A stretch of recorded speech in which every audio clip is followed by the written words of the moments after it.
¿Qué son las chaquetas mentales? Ah, entonces me explican lo que son las chaquetas mentales. ¿Qué chile tiene? No le preguntaba si le pica, porque al mexicano no le pica. Estoy muy contento de que sí encuentren parejas mexicanas. Me hacían el de lengua y yo les decía, ok, ¿esta es una buena taquería o no era una buena taquería? Todo lo que yo vi es el talento de cada uno de los mexicanos con los que estuve yo trabajando. Entonces a mí me encanta decir, estás pendejo. Hola, Sherera Enrique Mongelos, soy originario de Paraguay y estoy aquí en México desde hace 23 años.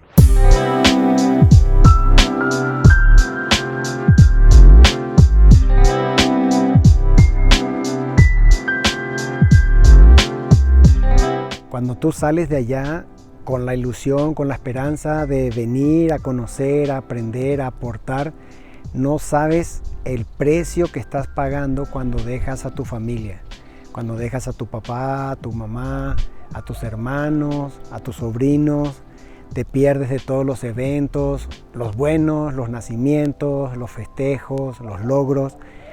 He aprendido a desapegarme, a no vivir más de las cosas, pero sí la familia. Esa es la parte que siempre, que uno no piensa, a lo mejor que no mide en la emoción de saber que te estás yendo a otro país, de que tienes nuevas oportunidades. Calzado no puede faltar. Y lo importante, dicen, León calza el mundo o calza México, ¿ok? Y es verdad, o sea, las mejores marcas a lo mejor de México, las marcas mexicanas están aquí en León, Guanajuato. La otra que a lo mejor es también un ícono es el Poliforum, o sea, la mayoría de las personas tiene una referencia. Cuando llegues al Poliforum o donde vayas a viajar, hablas del Poliforum, ellos saben que es un centro de convenciones. Y el otro es en el aspecto gastronómico, es ¿qué se puede comer típico en León? Las guacamayas. Eso es las tres palabras claves, digamos, que identifican a León, Guanajuato. Uno, indudablemente, te voy a recomendar, es José Carlos Mongelos, es un tenor paraguayo, es mi sobrino, es joven. De hecho, está haciendo una gira en México desde la próxima semana. Va a hacer una obra de ópera cantado en guaraní, todo cantado en guaraní. Entonces va a estar súper interesante. Ese es uno. Como escritor, el famoso en Paraguay es Augusto Roa Basto, una persona que ha escrito muchísimos libros, o sea, ese es un autor obligado en Paraguay desde que estás en la escuela, pero es una persona que escribió mucho sobre la historia de Paraguay en forma de novelas y es una manera de representar al paraguayo y su cultura y su lógica. Paraguay también tiene muchísima tradición en el folclore paraguayo, la música, la danza, que es una expresión del alma de cada una de las culturas. Pues encontramos que algunos bailes de Veracruz eran muy semejantes con algunos bailes de Paraguay, que el folclore de algunas zonas de México se parecía al folclore en algunas partes de Paraguay. Si pudiéramos traer y de esa manera hermandar o de juntar a los dos países, yo lo trataría de hacer a través de la cultura, del folclore, del baile. Se aprecia, se disfruta, si lo haces mejor, si te gusta verlo mejor, si lo puedes practicar mejor. Entonces yo diría que esa sería una buena manera de hacerlo. Está hecha con yerba mate. La yerba mate, el término científico es Hyelins paraguayensis, y entonces es una planta endémica que nace de forma natural en el Paraguay.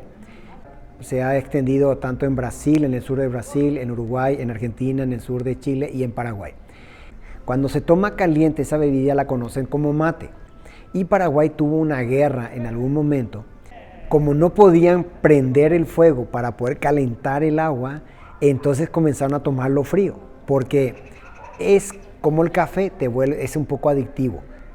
Entonces lo que hicieron fue comenzar a tomarlo frío y ahí fue como se originó el tereré. Y entonces Paraguay tiene la misma bebida, nomás cambiando la temperatura con dos denominaciones. Caliente es mate y frío se llama tereré. Entonces venir a México y encontrar a las comunidades indígenas que todavía se siguen vistiendo, por ejemplo, si te vas a a la Barranca del Cobre, entonces ves ahí los indígenas cómo viven, cómo mantienen sus tradiciones, ya comienzan a vestirse con pantalones de mezclilla y todo eso, pero en otras partes tú encuentras que tienen totalmente la vestimenta tradicional y lo siguen usando a la usanza, cómo se visten los charros y cómo siguen manteniendo su tradición. O sea, me gusta mucho esa parte. Me da pena, me da tristeza de que no se siga manteniendo, que lo estemos perdiendo de a poquito, porque como que la gente no lo ve tan bien, que no deberíamos de perder, que deberíamos de seguir fomentando, que se sostenga y se mantenga, pero se está perdiendo la tradición, se está perdiendo el lenguaje, se está perdiendo la comunicación en ese idioma, los valores en ese idioma, y es un poco el avance de la civilización, pero deberíamos de pensar de cómo recuperarlo. Siempre les decimos, vengan a visitarnos. México tiene muchas cosas, León tiene muchas cosas, o sea, desde León te puedes ir a conocer San Miguel de Allende. Cuando le llevas a las personas a Guanajuato y comienzan a ver las casas por la montaña, de diferentes colores, y te metes por los túneles, dicen, wow. Si de ahí le llevas luego a San Miguel de Allende, dicen, wow, están fascinados. Entonces, todo el tiempo estamos invitando y la gente cuando viene se queda muy feliz. O sea, imagínate si le llevas a Guadalajara, si le llevas ya llévatele a San Luis Potosí, que hay 2 iglesias cada cuadra. No, hay tantas cosas para ver que no te la puedes acabar. Y luego, si quieres descansar, te vas a la playa. Estar aquí a unas horas. Paraguay no tiene playas, Paraguay es mediterráneo. Les encanta el chile, o sea, por lo menos nosotros cada vez que vamos a Paraguay siempre nos piden, tráeme chile. El tajín, ese lo ponen a todo, ese es el que les encanta. Le ponen a la sopa, a la carne asada, a todo. El paraguayo viene de una mezcla del español con el indígena guaraní. Cuando los españoles llegaron al Río de la Plata, no pudieron desembarcar en Argentina porque los indígenas que estaban en esa época en Argentina eran muy agresivos.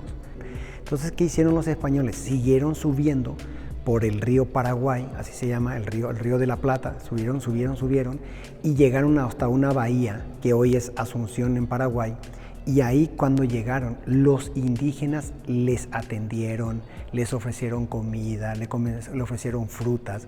Y entonces el español se sintió muy cobijado por el indígena guaraní.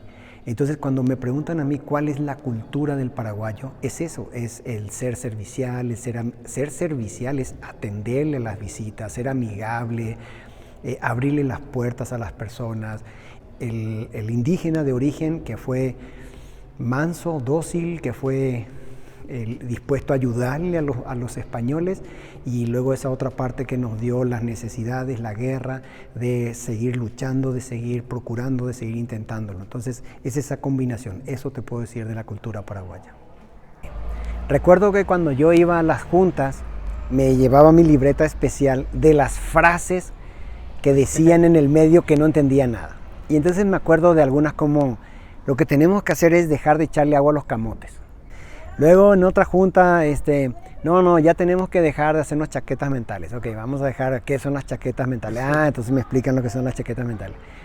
Pero lo mejor es, cuando le pregunté y me fui, oye, me dijiste, esto está toda madre, me dijeron, ¿en qué contexto está esto?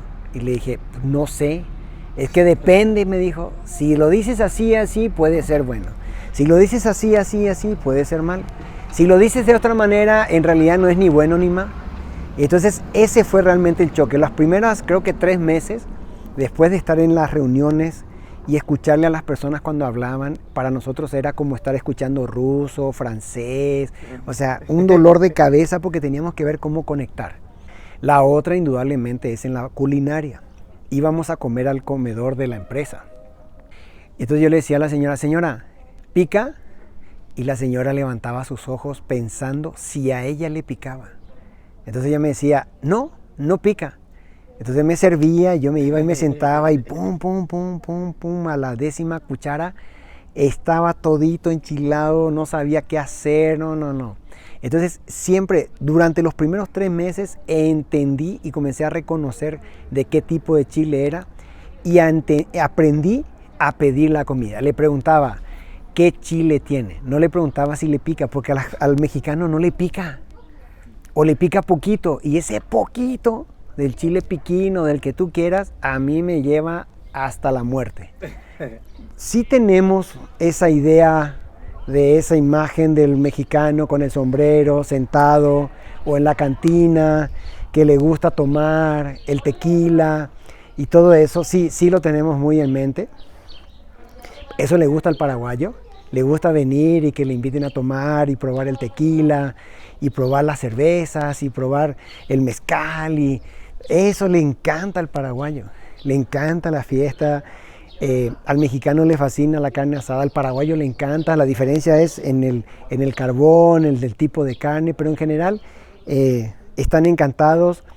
Hay tanto narco aquí como allá, así que no hay ningún problema. Entonces es un tema que puede pasar desapercibido. La chalupa. No, la chalupa no. ¿No? El árbol. No. Yo sí. El caso. No. ¿No? En Paraguay puede estar haciendo 86, 90, 100% humedad.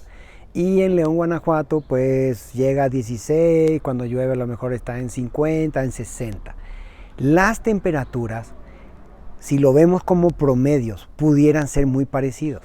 Entonces la temperatura es la misma, la humedad es la diferencia. Entonces en Paraguay, cuando hace calor, se siente porque parece de playa. Y cuando hace frío se siente porque no hay manera de detener esa sensación del frío que te llega hasta los huesos. La otra diferencia es que en Paraguay llueve mucho. Entonces cuando yo llegué la primera vez como de exploración a León y me hicieron conocer y me hicieron una oferta de trabajo, entonces yo le escribí, le llamé a mi esposa y le dije, prepárate, vamos a venir a vivir al desierto.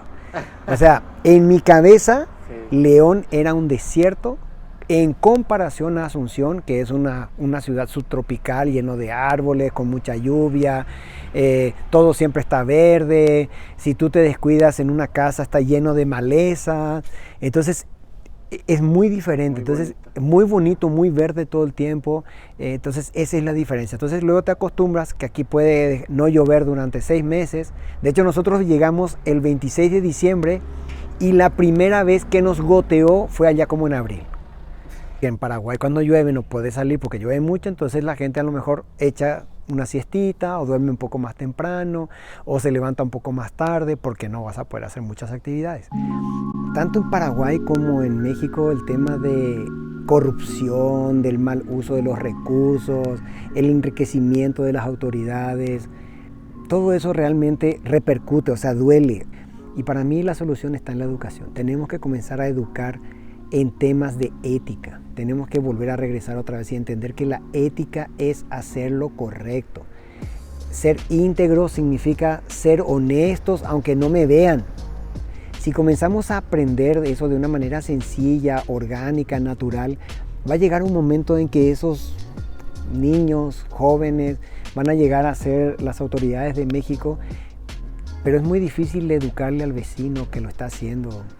Necesitamos educarle a los maestros, a lo mejor. Los maestros, soy un poco crítico en esa parte. Siempre los maestros de la escuela de mis hijos, una pregunta que yo les hacía es, ¿qué libro estás leyendo ahora? El secreto está en las personas. O sea, el latinoamericano, el mexicano tiene demasiada habilidad, mucho talento. Hay que incorporar otra vez temas de éticas, temas de conciencia, temas de la bandera y todo eso que hace que tenga que quiera sentirme mexicano. Yo trabajaba como asesor de las Naciones Unidas en un proyecto en el que asesorábamos al sector cuero, calzado y textil en Paraguay. Entonces mi trabajo era ir a las empresas y ayudarles en sus certificaciones, en mejores prácticas y en todo lo que ellos necesitaran para poder tener un mejor resultado. Ese era mi trabajo. Pero de eso hace 23 años. Hoy en día lo que hago es, soy mentor disruptivo. Diseñé y creé una mentoría especial basado en 2 cosas, en mi condición de atleta de alto desempeño. Una vez al año tengo la locura de participar en un mundial de remo bajo techo Y combino eso con todo lo que aprendí en estos 23 años que estoy en México y todo el conocimiento que yo traigo de Paraguay. Y lo conjunté para que las personas que tomen esta mentoría, que dura 3 meses, puedan cambiar su modelo sistémico de pensamiento, y al cambiar su modelo sistémico de pensamiento comienzan a hacer cosas diferentes, y cuando comienzan a hacer cosas diferentes comienzan a tener resultados en su vida que son diferentes. Esta es una mentoría que yo lo desarrollé en noviembre del 2018, y cuando lo diseñé lo creé exclusivamente para hacerlo vía virtual. A finales del 2019 comencé a tener mi primer cliente, digamos, pagado, y en el 2020, cuando comenzó la pandemia, explotó. Pues me hice conocido, me comenzaron a buscar, tengo empresarios en Monterrey, en Aguascalientes, en Ciudad de México, en Guadalajara. Hoy son personas que tienen mucha tranquilidad, mucha paz, mucha armonía y además buenos resultados. A eso me dedico hoy en día. Se desarrollan esos mitos principalmente para darle cierto miedo a los niños. Ese es un poco el espíritu. Así como está el viejo de la bolsa, que no salgas porque te puede llevar, en Paraguay también existen mitos como esos. Uno de ellos se llama el Yací Yateré, que es un niño chiquito, que si tú sales por el campo a caminar o sales por ahí en algún lugar, y si te aparece, sobre todo, imagínate, chécate la hora, a la siesta, después de la comida, que es el momento en que a él le gusta estar, se lleva a los niños. Se lo ve muy chiquito porque se le dibuja, se lo representa como si fuese un niño, con rizos de oro, cabellos así dorados, pero es muy chiquitito y entonces se dice que es un niño y se lleva a otros niños. Y ahí entonces están los jueces. Y entonces veo a algunos jueces y me gusta la forma en que piensan, la forma en que trabajan, la forma en que le motivan a estos nuevos artistas a salir. Uno de ellos, que me gusta muchísimo, es el Buki. Otro también que me gustó mucho cuando fue juez, pero nomás veo las cápsulas de él y que también lo vi dentro de un concurso, es Yair. Indudablemente tengo que hablar de Cantinflas. O sea, el conocer su historia y cómo lo hizo, y ver luego su película, su biografía en el cine, y poder entender todo lo que fue capaz de hacer, cómo se imaginó, cómo llegó al mercado americano, es realmente admirar. Entonces yo te diría que esos 3, para hablar uno que sea un poco del pasado y estos que son un poco más contemporáneos. Paraguay te va a encantar porque es un país con una condición de subtropical. ¿Qué significa? Que tiene muchos árboles, tiene de grandes alturas, todo es verde. Eso es lo primero. Lo segundo es la comida. Es muy parecida, digamos, a la mexicana. No tienen chile. Si quieres tu tortilla y tu chile, te lo tienes que llevar. Vas a encontrar chile en lata, indudablemente, de la marca que tú quieras. Pero te van a gustar los asados, te van a gustar las cervezas, te va a gustar la gente es muy amable, le encanta compartir, tienen ese espíritu de querer convivir, te enseñan, te dedican su tiempo, te invitan, te llevan, te acompañan. Las distancias en Paraguay son muy pequeñas. Para recorrer sus zonas turísticas te vas 3 horas, 4 horas y llegas a un lugar muy interesante, donde hay, por ejemplo, ruinas jesuíticas, donde tú ves toda la cultura, todo lo que hicieron los españoles en la época de la conquista, con los indígenas. Luego te vas a otros lugares donde, por ejemplo, hay una represa, la más grande del mundo, que es la represa de Itaipú. Ahí al lado están las cataratas del Iguazú. Hay ríos que tú no ves la orilla del otro lado. Hay muchas cosas para ver en Paraguay. La gente te va a atender muy bien, muy amable. Yo creo que sí vale la pena que lo hagas. Pues ya estoy casado, vine casado de Paraguay a México con 3 hijos, pero lo que te puedo contar es la experiencia de mis hijos como paraguayos, habiendo vivido ya 23 años aquí en México, que luego se casan con mexicanos. Y entonces esa experiencia, te digo que es muy enriquecedora, es fantástico, pero luego cuando vas a las casas de ellos, ves la mezcla ves la mezcla de la cultura mexicana, de la comida mexicana, con lo que él trae de la cultura paraguaya y de la comida paraguaya. Y lo más interesante y lo más rico es ver los hijos. La mezcla, la cultura siempre crece, o sea, siempre se mejora. Dicen, si mezclas razas, siempre sale algo mejor, evoluciona, consiguen un gen nuevo, desarrollan un talento, una habilidad diferente. Entonces eso es lo que tenemos que buscar. Yo sí te diría, digo, yo ya no lo haría más ahora porque ya estoy casado, pero veo que ellos lo hacen y yo estoy muy contento de que sí encuentren parejas mexicanas. Como soy vegetariano desde hace 7 años, entonces te voy a decir antes que me gustaba. Me gustaban mucho los tacos de lengua. Había una taquería sobre el Rosario, y ahí me iba porque me gustaba mucho cómo lo preparaban. También me gustaban mucho los tacos de Don Luis. Ahí sí, todavía sigo yendo, pero ya pido nada más quesadillas, porque normalmente la gente me dice, oye, quiero taco, pues yo les llevo ahí, si es que quieren comer algo. No, el rollo de... ¿Al pastor? Al pastor. Nunca comí un taco, nunca probé el pastor, jamás. Y la prueba que yo le ponía a las taquerías era si tenían de lengua. Ese es el que me gustaba, entonces me hacían el de lengua y yo les decía, ok, ¿esta es una buena taquería o no era una buena taquería? León es una ciudad que tiene un espíritu comercial, industrial muy importante, pero lo otro es que es una ciudad que se presta para la familia. Escuchen bien, o sea, esto es muy importante. Entonces, ¿por qué León? Porque León es un lugar donde puedes venir pensando en crear tu familia, a criar tu familia, educar tu familia. Estás a cierta distancia relativa corta de Ciudad de México, estás a distancia relativamente corta de Guadalajara. Te acostumbras al clima. Al principio, cuando nosotros llegamos aquí, como era demasiado seco, teníamos que ponernos mucha crema. Eso las personas lo sienten enseguida también, lo seco. Y lo otro que siempre es interesante es la actividad económica que tiene León. Puedes, si te interesa el turismo, puedes estar ligado a temas de turismo, servicios, restaurantes, industria. Industria tienes de lo que quieras. Aquí puedes conseguir todo. A lo mejor dicen, ¿cuál es la ciudad segura? Pues no hay ninguna, pero todavía tiene ese espíritu para la crianza. Está preparado para eso. Entonces, yo creo que León es de las ciudades importantes. Nosotros estuvimos muy contentos en la época en la que nosotros criamos a nuestros hijos aquí. Y ahora sí, ya estamos en la etapa de criar los nietos. Buen lugar, seguro, agradable, con los espacios necesarios. Entonces yo te invito a que vengas a León. León está interesante, es un lugar donde te va a gustar vivir. Cuando yo llegué hace 22 años, unas personas me llevaron a probar la guacamaya. Algo que yo nunca he hecho es comer nada picoso, es algo que no tolero.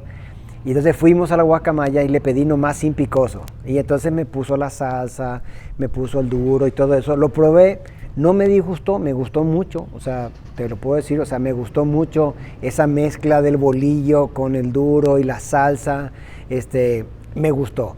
Y cada vez que viene alguien, sigo haciendo esa tradición, le llevo, porque me dicen, ¿qué es lo típico de León? Me voy a las guacamayas. Con el picoso, el más fuerte que tengan, pero yo les digo que pica mucho porque a mí yo no lo tolero. Ellos lo prueban y algunos se quedan encantados. Por ejemplo, mi suegra cada vez que viene a visitarnos me pide guacamayas. Órale. Llegamos un 26 de diciembre, entonces imagínate, algo que nos llamó mucho la atención fue el tema de las posadas.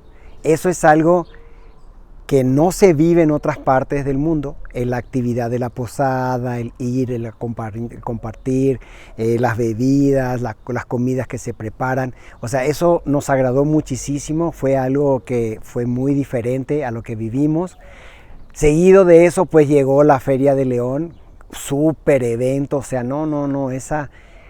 las personas cómo se iban a la feria y lo que hacían, o sea, para mí fue muy impactante y lógico, acabábamos de llegar y cualquier cosa nos llamaba la atención.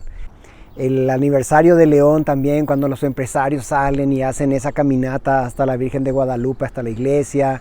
El Día del Indígena, que los niñitos se visten de indígenas, o sea, son cosas que nos llamaron mucho la atención. Tampoco. La botella.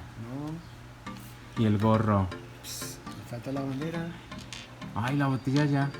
¿Y ya pusimos la bandera? No salió. Y trajeron un maestro de Estados Unidos él era mexicano y estaba haciendo su doctorado en estrategias en Estados Unidos. Muy buena amistad hice con él, hasta ahora soy muy amigo de él. Y él era asesor de una empresa de aquí de León. Entonces él me preguntó si no me interesaría trabajar para esta empresa. Entonces yo le entregué mi currículum, él vino otra vez de regreso a México y de ahí comenzó una correspondencia. Hace 23 años, imagínate, era a través del correo Hotmail donde yo trabajaba, había una sola computadora, una vez al día me iba a revisar si había algún correo y yo tengo un recuerdo desde niño que siempre pensé que yo no me iba a quedar en Paraguay a vivir. No sabía dónde iba a ser. Hice una entrevista con el director general de la empresa, con varios gerentes, hasta que me sentaron, me hicieron una oferta, esto es lo que te ofrecemos. Salimos de Paraguay después de la Navidad, llegamos aquí el 26 con 11 maletas, con 3 niños y nosotros 2, yo y mi esposa. Y a partir de ahí comenzó esta aventura de cómo llegamos a México. Y hoy la verdad no me arrepiento de nada, de las decisiones que tomamos, de cómo lo hicimos y de todo lo que pasó y todo lo que nos dio León y todo lo que nos ha dado México. La razón por la que yo llegué a León fue la industria de la piel. Entonces todo lo que esté relacionado a cuero, calzado, digamos es lo principal. León ha ido desarrollando de a poco otras opciones como toda la parte turística. Ahora va comenzando a desarrollar nuevas actividades empresariales, atrayendo empresas automotrices, algo de aviación, un poco de tecnología y también están viniendo los centros de educación a León. Entonces creo que esos son las principales actividades que mueven un poco la economía. Pero no hemos estado, estoy seguro que en Campeche no hemos estado y no hemos estado en la zona de Matamoros, que no me acuerdo qué estado es ese, y no hemos estado en Baja California. Y yo creo que ya todos los demás ya conocemos. A lo mejor no conocemos todas las ciudades o todo lo atractivo, pero ya pisé algo. O sea, sí. Pregúntame, oye, ¿ya estuviste seguramente, ya estuve en Ciudad Juárez, estuve en Tijuana, estuve en Nogales, estuve en Chihuahua, estuve en Cuauhtémoc, estuve en Krill, en la Barranca del Cobre, estuve en Zipolite, en Mazunte, Puebla, en San Cristóbal. O sea, ya hemos recorrido bastante en este tiempo. Estoy muy acostumbrado a que en una junta haya muchas mujeres trabajando, o sean mujeres las que estén liderando una empresa. Cuando llego a México con mi esposa, en la primera junta que voy, no había mujeres y éramos como 16 personas. Entonces en la junta yo pregunto, oye, ¿y no, las mujeres no entran a la junta? Me dijo, sí, enseguida van a traer el café. Dije, caray. Y en realidad no había mujeres en puestos ejecutivos. No había una ingeniera que fuera responsable de un área o algo. Dentro del contrato que yo hice para venir a México, había negociado que mi esposa trabajara a mediodía. Entonces vino y comenzó a trabajar en el laboratorio. En el laboratorio le hicieron la vida imposible por sus conocimientos, por sus habilidades, porque yo vengo de un país donde las mujeres, a la par que el hombre, trabajan. Hoy ya es más natural, hoy ya se ve con más frecuencia una mujer trabajadora que sale a la oficina, que está en una junta, que dirige una empresa. Y lo veo por el indígena, veo cuando el indígena recibe un trato que no es el adecuado. Y yo me acerco a ellos y le pregunto en qué dialecto estás hablando, ellos se asustan y hasta me piden perdón por estar hablando en un dialecto. Y eso a mí me llama poderosamente la atención porque no entiendo por qué no fomentar y no hacer que la cultura se siga extendiendo o que sigan manteniendo sus tradiciones y su lenguaje. Cuando vinimos al principio, pues podíamos encontrar de todo, con el mismo tipo de carne, nomás los cortes son diferentes porque los cortes aquí son tipo americanos y en Paraguay son tipo argentino, pero básicamente es la misma fuente. ¿Qué me gusta de los platos mexicano? Me encantaba mucho el pozole antes de ser vegetariano, me fascinaba, pero tenía que ser sin chile. Todo lo que suene a chi, yo no como, porque me pica. Okay, entonces, porque me dicen, no, es que este tiene un chile poblano, no pica. Claro, no te pica a ti, pero a mí sí me pica, y me pica mucho. Entonces yo todo lo que tiene chi ya lo hay una que se llama la sopa paraguaya, que es como el pay de elote, ¿ok? Es exactamente lo mismo, pero lo vas a comer salado y va a tener cebolla, ¿ok? Esa es la diferencia. En la chipaguazú también es muy parecido, que también es como un pay de elote. Uno está hecho con la harina de tamal y el otro está hecho con el elote natural. Acá se usa mucho el frijol en muchas formas y allá se usa, pero solamente como ensalada. Es muy raro que tengas una sopa de frijol. ¿Qué me gustan las ensaladas? Los nopalitos. Sí, los nopales me encantan en los desayunos. Eso también es una gran diferencia. En Paraguay, por ejemplo, el desayuno de la mayoría de las casas es café con leche y un pan. Eso es lo que desayunas. Y entonces cuando aquí desayunas y le preparas el nopalito y le pones los huevitos y la quesadilla y la tortilla y todo eso, o sea, la gente dice, ¿estás comiendo? No, este es el desayuno, como debe de ser. Entonces no hay mucha diferencia en la base de los alimentos, indudablemente cómo se va preparando y los toquecitos de cada uno es un poco la diferencia, pero nosotros nos hemos adaptado. Uno tiene que ver con el arte. Es una técnica, era un pintor paraguayo que se llamaba Carlos Colombino, ya falleció, y él desarrolló una técnica que se llama silopintura. Es una madera que se talla y luego se pinta. Telas, papeles, entonces usó la misma técnica de tallar la madera con obras, con trabajos, pero luego tiene que pintarlo. Entonces, esa fue una de las aportaciones que hizo un paraguayo. Y la otra también es nació en una necesidad, en una guerra que Paraguay tuvo. Se acabó el ácido para preparar los explosivos y para preparar todo lo que era toda la parte de arsenal. Hay una fruta en Paraguay que es como un grapefruit, pero muy ácido. Y entonces de esa planta una persona desarrolló un ácido orgánico para poder sustituir la falta de ácido que compraban normalmente para poder hacer este armamento. Algo que aprendí desde que llegué y que vi en México son las posibilidades.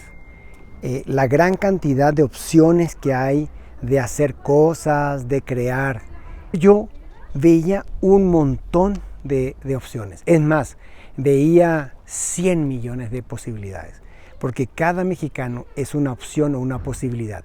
Entonces, eso me llamó mucho la atención y eso es lo que aprendí.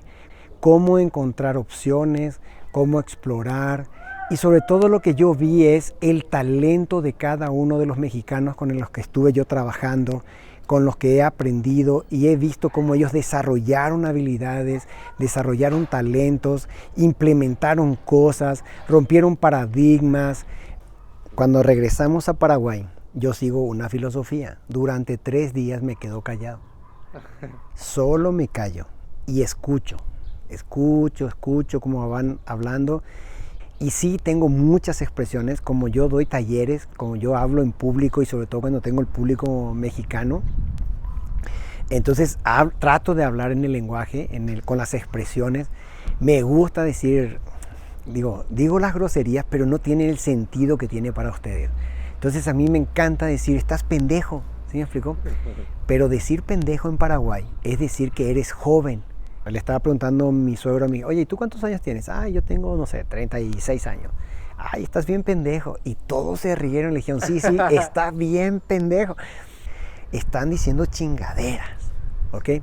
Pero siempre les digo a las personas, para nosotros no tiene esa emoción o esa raíz como tiene para el mexicano. Y cuando me voy a Paraguay, pues es el problema, dices, hablas como mexicano. Y le digo, entonces ya terminas ni siendo de allá, ni siendo de acá. El problema es que mi hijo, que está casado con una mexicana, y su hija que se va a la escuela, cuando las maestras le preguntan algo, Isabela, y ella dice, ¿qué, profesora? Le ponen reporte, porque respondió que. Entonces hay que ir a explicarle y decirle que el padre tiene la cultura de otro país y no responde mande. Hay que entender que la galopera es una danza que nace de una tradición alemana, ¿ok?